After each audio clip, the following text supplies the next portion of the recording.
Bonjour, je m'appelle Renee Satterley et je suis la bibliothécaire pour Middle Temple, comme mon collègue a déjà dit.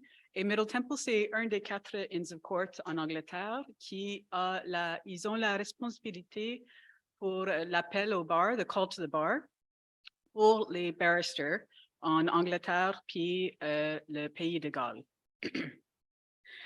Comme vous pouvez entendre, je suis canadienne d'origine, mais ça fait plusieurs années que j'habite en Angleterre, alors j'ai la difficulté un peu. Alors, un peu de patience avec moi, s'il vous plaît. Je suis ici aujourd'hui pour représenter BIAL, qui est l'organisme professionnel pour les professionnels d'information juridique pour le Royaume-Uni et Irlande. Et cela inclut les universités ainsi que les bureaux d'avocats. Et aujourd'hui, je vais vous présenter seulement un petit peu d'informations sur les bibliothèques juridiques britanniques et leur effort de conservation d'informations juridiques.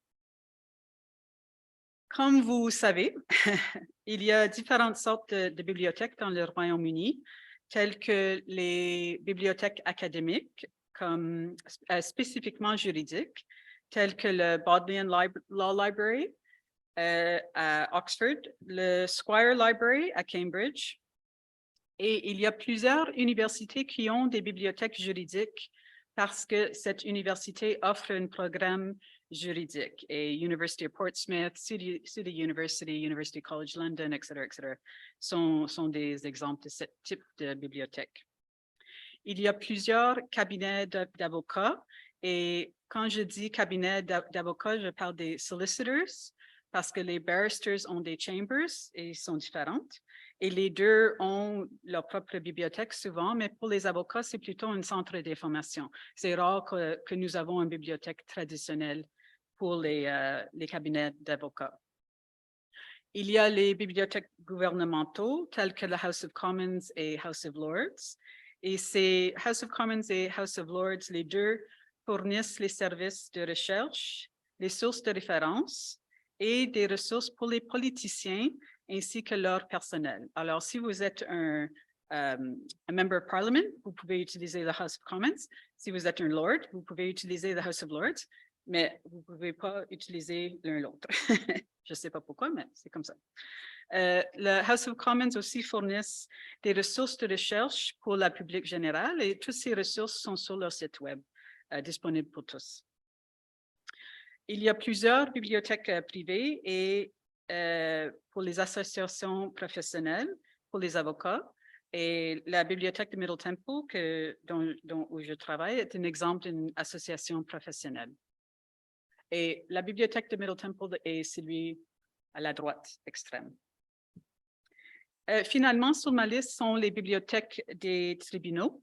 Cette sorte de bibliothèque était commune il y a quelques années. C'était très commun d'avoir une bibliothèque dans un tribunal, mais maintenant, il y a seulement 2 que je connais. Et ceux-là sont au Royal Courts of Justice, qui est le High Court pour l'Angleterre et le Pays de Galles, et le Supreme Court Library, qui est la Cour suprême. Okay. Malheureusement, il n'y a pas une politique nationale de conservation per se. Le British Library avait un Preservation Advisory Center et il met des guides sur leur site web, mais je pense que c'est un peu moins que c'était il y a quelques années. Évidemment, il y a une obligation pour le dépôt légal, qui veut dire qu'une copie gratuite de chaque publication britannique est déposée à la British Library. Et avec le Bodleian Library, Cambridge University Library, the National Library of Scotland, the National Library of Wales et Library of Trinity College Dublin, mais seulement si la bibliothèque fait une demande pour une copie. Alors, pas comme au British Library qui reçoit toutes automatiquement, ces autres bibliothèques doivent faire la demande pour une copie. Cette obligation de dépôt légal existe en droit anglais pour les livres et les papiers imprimés depuis 1662 et pour les publications électroniques et autres publications non imprimées depuis le 6 avril 2013. Malheureusement, il n'y a pas de bibliothèque nationale en Irlande du Nord, mais une organisation qui s'appelle NIPR demande aux éditeurs d'envoyer une copie des publications de cette juridiction au Linen Hall Library, qui est une bibliothèque à Belfast. C'est une bibliothèque un peu privée.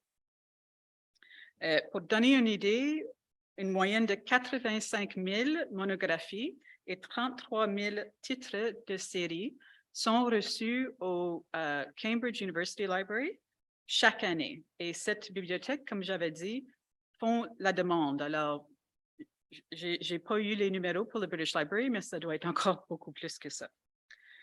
Au Bodleian Library, Law Library et Squire Law Library, les bibliothécaires font une sélection des titres juridiques qu'ils veulent.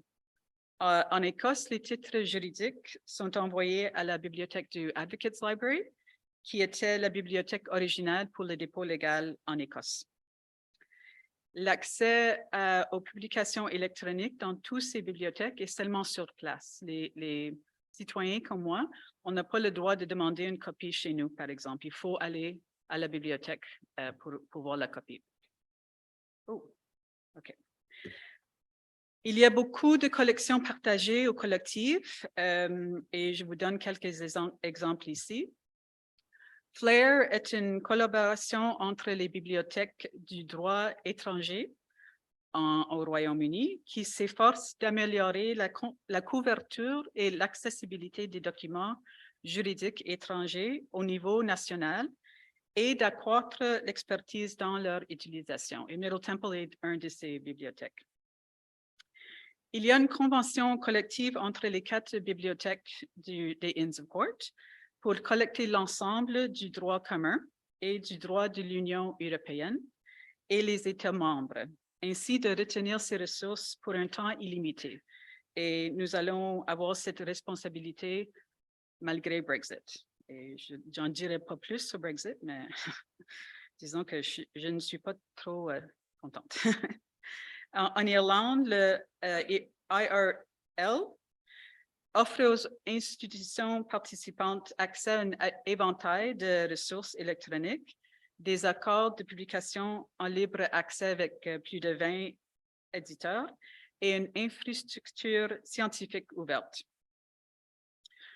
JISC offre Library Hub, qui était COPAC il y a quelques années, et ceci est un catalogue collectif pour les institutions qui veulent être participantes.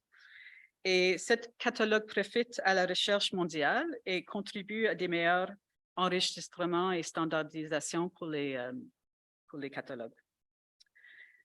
Le Supreme Court Library, ce n'est pas un mandat officiel, mais ils acceptent les transferts de livres des bibliothèques gouvernementales qui sont maintenant fermées. Et malheureusement, il y a plusieurs de ce type de bibliothèques qui sont fermées par le gouvernement. Les universités de Cambridge, de Londres et d'Oxford ont des ententes collectives entre leurs collèges et leurs instituts respectifs. Alors, l'University of Londres est un collectif d'universités et d'instituts. Ce n'est pas juste une université. Alors, par exemple, à l'Université de Londres, ils ont accès électronique partagé et un catalogue partagé.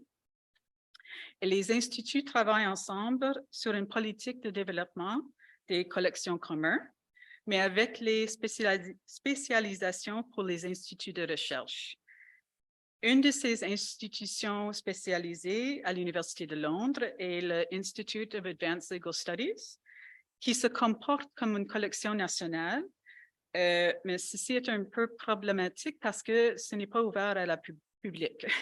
Vous pouvez l'utiliser, mais il faut payer. C'est au moins 30 livres maintenant, je crois. Et c'est plutôt une bibliothèque pour les étudiants de maîtrise et de doctorat. Alors, mais ils ont quand même cette idée d'être une collection nationale. Il y a aussi beaucoup de ressources électroniques qui sont collectives ou partagées. BLE, qui est basé à l'Institut de Advanced Legal Studies, donne accès à la jurisprudence et la législation britannique et irlandaise, la jurisprudence de l'Union européenne, les rapports de la Commission du droit et d'autres documents britanniques et irlandais liés au droit. Fine Case Law est assez nouveau, c'est basé au National Archives et ceci donne accès au jugement des tribunaux et des décisions des tribunaux d'administration publique depuis 2003. Et depuis avril 2022, les jugements et décisions du England and Wales High Court, the Court of Appeal et le Supreme Court, ainsi que les décisions des Upper Tribunals, sont tous envoyés au National Archives pour être préservés et disponibles pour tous. Alors, avant 2022, BLE avait pris la responsabilité de faire la demande pour ces documents. Mais maintenant, c'est en loi que les National Archives vont les recevoir toutes automatiquement. UK Government Web Archive est un projet du National Archives pour capturer, préserver et rendre accessibles les informations du gouvernement central britannique publiées sur le web. Alors, c'est une archive d'Internet. Ceci comprend des vidéos, des tweets, des images et des sites web datant de 1996 à aujourd'hui. Finalement, le UK Web Archive est une collaboration entre les bibliothèques de dépôt légal. Elle vise à préserver et à rendre accessible de façon permanente les sites web et certains médias sociaux, non seulement juridiques. Alors, vous pouvez imaginer que ces deux projets ensemble capturent beaucoup d'informations. Mais c'est quand même important parce que, surtout pour les sites web gouvernementaux, si cette information disparaît, nous n'avons plus accès à cette information et c'est important de le garder.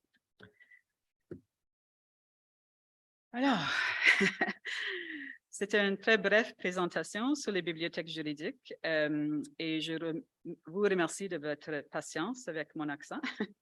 Je vous donne mon adresse courriel si vous voulez me contacter. Si vous avez des questions sur le système juridique, je suis contente de vous aider.